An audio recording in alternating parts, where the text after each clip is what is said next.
देवी सत्यवती और ऋषि पराशर ने कौन सा पाप किया था, जानकर हैरान हो जाएंगे। इसीलिए वीडियो में लास्ट तक बने रहिए और साथ ही वीडियो को लाइक और फॉलो जरूर कर दें। एक बार ऋषि पराशर ने देवी सत्यवती के रूप और यौवन को देखकर विचलित हो उठे। तब ऋषि पराशर ने उस निषाद कन्या अर्थात सत्यवती से प्यार करने की इच्छा हुई। तब सत्यवती ने कहा कि यह तो अनैतिक होगा, मैं किसी भी प्रकार के अनैतिक संबंध से संतान पैदा करने वाली नहीं हुई हूं। लेकिन ऋषि पराशर नहीं माने और उससे प्रणय निवेदन करने लगे। तब दोनों ने आपसी संबंध बनाने लगी। धीरे धीरे समय बीतता गया तथा भगवान शिव ने वरदान दिया कि पराशर का पुत्र वशिष्ठ के बराबर ब्रह्मर्षि होगा और अपने ज्ञान के लिए प्रसिद्ध होगा। कुछ दिनों के बाद पराशर ने सत्यवती से व्यास को जन्म दिया। उसने गर्भधारण किया और तुरंत व्यास को जन्म दिया और महर्षि व्यास वयस्क हो गए और अपनी मां से वादा करके चले गए कि जब भी जरूरत होगी वे उनके पास आएंगे। दूसरा प्रश्न, सत्यवती का बाप कौन था? वह ब्रह्मा के श्राप से मत्स्य भाव को प्राप्त हुई अद्रिका नाम की अप्सरा के गर्भ से उपरिचर वसु द्वारा उत्पन्न एक कन्या थी। इसका ही नाम बाद में सत्यवती हुआ। शांतनु ने सत्यवती से शादी क्यों की? बाद में राजा शांतनु उसकी सुगंध और सुंदरता से मोहित होकर सत्यवती से प्रेम करने लगे। उसने अपने पिता की इस शर्त पर शांतनु से विवाह किया कि उनके बच्चों को राजगद्दी मिलेगी। शांतनु के सबसे बड़े बेटे भीष्म के जन्मसिद्ध अधिकार को नकारते हुए। सत्यवती पिछले जन्म में कौन थी? सत्यवती अपने पिछले जन्म में अच्छोदा नामक एक दिव्य अप्सरा थी। वो बर्हिषत पितरों के कुल से उत्पन्न हुई थी। जब वो घोर तपस्या करने लगी तो उसकी तपस्या से प्रसन्न होकर पितर उसके सामने आए।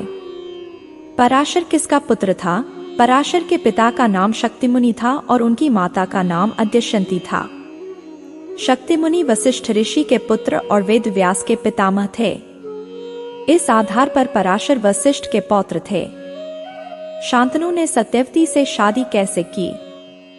पराशर मुनि ने उसे आशीर्वाद देते हुए कहा, तुम्हारे शरीर से जो मछली की गंध निकलती है वह सुगंध में परिवर्तित हो जाएगी। इतना कहकर उन्होंने अपने योगबल से चारों ओर घने कोहरे का जाल रच दिया ताकि कोई और उन्हें उस हाल में न देखे। इस प्रकार पराशर व सत्यवती में प्रणय संबंध स्थापित हुआ। सत्यवती का दूसरा नाम क्या है? सत्यवती का नाम मत्स्यगंधा था। इसके शरीर से मछली के जैसी दुर्गंध आती थी। मत्स्यगंधा नाव से लोगों को यमुना पार कराती थी। गंगा शांतनु की पत्नी कैसे बनी? राजा शांतनु और गंगा के विवाह की कहानी के अनुसार वे पिछले जन्म में स्वर्ग लोक में थे और इंद्र के आदेश की वजह से दोनों को धरती पर जन्म लेना पड़ा था। पुराने कर्मों की वजह से गंगा शांतनु के आगे प्रकट हुई और शांतनु उनसे प्रेम करने लगे और विवाह कर लिया। गंगा ने विवाह के लिए क्या शर्त रखी? राजा ने गंगा से विवाह करने की इच्छा बताई तो गंगा ने शांतनु के सामने शर्त रखी कि उसे अपने अनुसार काम करने की पूरी स्वतंत्रता होनी चाहिए। जिस दिन शांतनु उन्हें किसी बात के लिए रोकेंगे वह उन्हें छोड़कर चली जाएगी।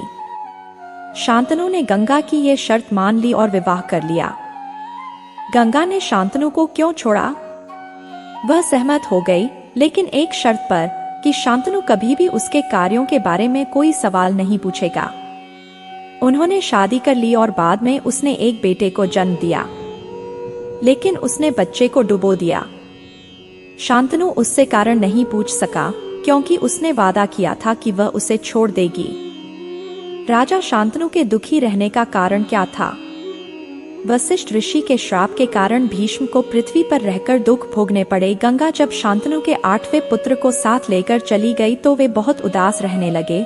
इस रहस्य का पता लगाने जब शांतनु आगे गए तो उन्होंने देखा कि एक सुंदर व दिव्य युवक अस्त्रों का अभ्यास कर रहा है और उसने अपने बाणों के प्रभाव से गंगा की धारा रोक दी है। दोस्तों, आज के लिए बस इतना ही। ऐसे ही ज्ञानवर्धक वीडियो पाने के लिए लाइक और फॉलो जरूर करें।